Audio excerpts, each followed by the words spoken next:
Welcome back to Workforce Wednesday. I'm Sarah Rowlett with the Kentucky Career Center. This week, we're finishing out our 4-week series with Mr. Robert Byers with the Woodforest National Bank.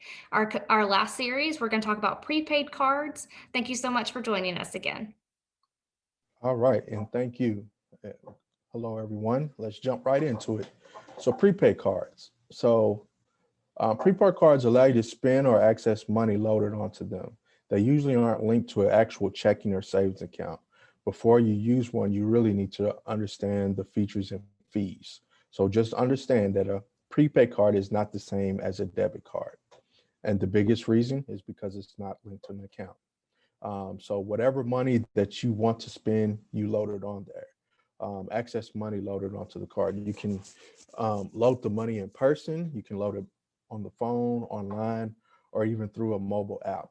You can also use direct deposits. I would say probably one of the most popular things that I've done when it comes to prepaid cards is when I travel, if I go out of town, I prefer to use a prepaid card, and that way I put, okay, this is how much money I'm going to use when I'm traveling out of town, and I don't have to put my debit card or take my debit card with me. I'm just going to use this prepaid card at all the transactions, whether I'm buying food or souvenirs. So that helps you separate your regular debit card transactions from a trip. So there's maybe other things that you may need to separate your debit card from, and gives you the reason why you may need a prepaid card.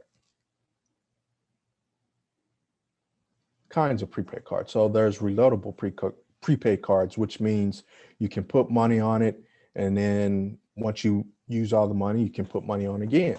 There's payroll cards. So payroll cards are strictly if you don't have a bank account, and your company that you work for is not going to write you a check for your money. Then sometimes they offer payroll cards where they put it on there, and it's only your payroll. And so you have to physically get the money off the payroll, whether it's going to an ATM machine or doing a withdrawal. Some payroll cards won't allow you to use it as a debit card. It's just a place where you physically store your money, and you have to figure out how you take it off.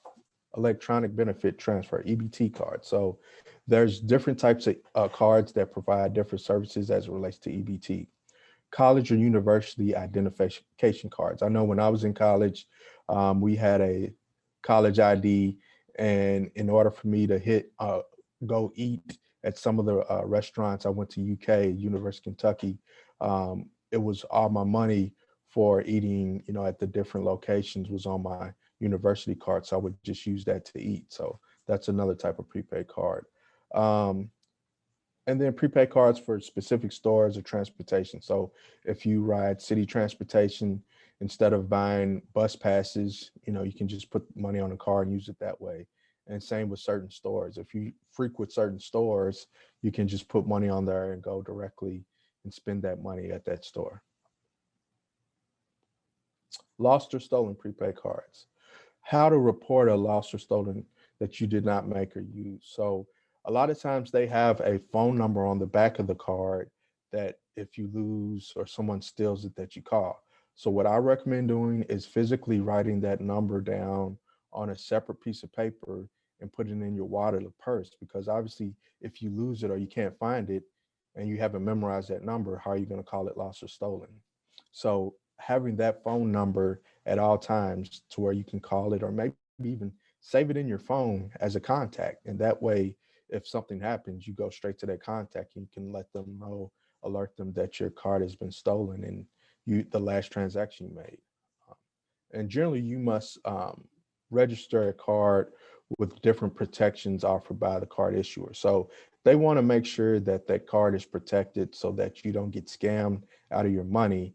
And they have certain restrictions and rules around how you use that card. And so that's very important for you, but then it's also for them so they're not having to reimburse money that maybe shouldn't have been reimbursed had they didn't have those certain protections on. Tips for using a prepaid card. Make sure you review your account and your disputes charges that you did not authorize. Like I said, it may be something where your kids maybe use your prepaid card for a video game, or it could have been an Amazon fee or Netflix fee. So make sure you are constantly reviewing that and making sure that, okay, if you didn't do that or if you didn't authorize that, that you're, challenging that through the card company and understanding your card limit. So there are certain cards where you only have a $200 limit. So don't expect to spend more than $200 on a prepaid card if that's your limit. Knowing the fees and how to avoid them. Like I said before, honestly, having a regular bank account can be somewhat cheaper than using prepaid cards. So if having a bank account is not an option whatsoever, figuring out how you can avoid paying the charges. So some prepaid cards you can only go to certain ATM machines to withdraw the money, and then there's certain ATM machines that charge you more. So if you go into a machine inside a grocery store, that ATM machine may charge you $5 just for you to withdraw money. Whereas if you go through the actual grocery store line and you get cash back and they only charge you $1, it's smarter to go that way, buy a pack of gum and get cash back and only get charged $1 as opposed to going to an actual ATM machine and getting charged $5. So those type of tricks really help you avoid additional fees. And then, like I said before, having the lost and stolen phone number saved in your phone so you can call them immediately and protecting yourself online because there's so many hackers. So the biggest takeaway from prepaid cards is prepaid cards allow you to spend and access your money loaded onto them. They usually aren't linked to a checking and savings account. Before you use one, review it, its features and fees, and really understand what's the best fit for this prepaid card. How are you going to use it, and how is it going to benefit you and your family the best? So thank you so much for your time. Thank you so much, Mr. Robert, for our banking series. I want to thank all our viewers for participating and viewing out there. Thank you so much, and we'll see you next week on Workforce Wednesday.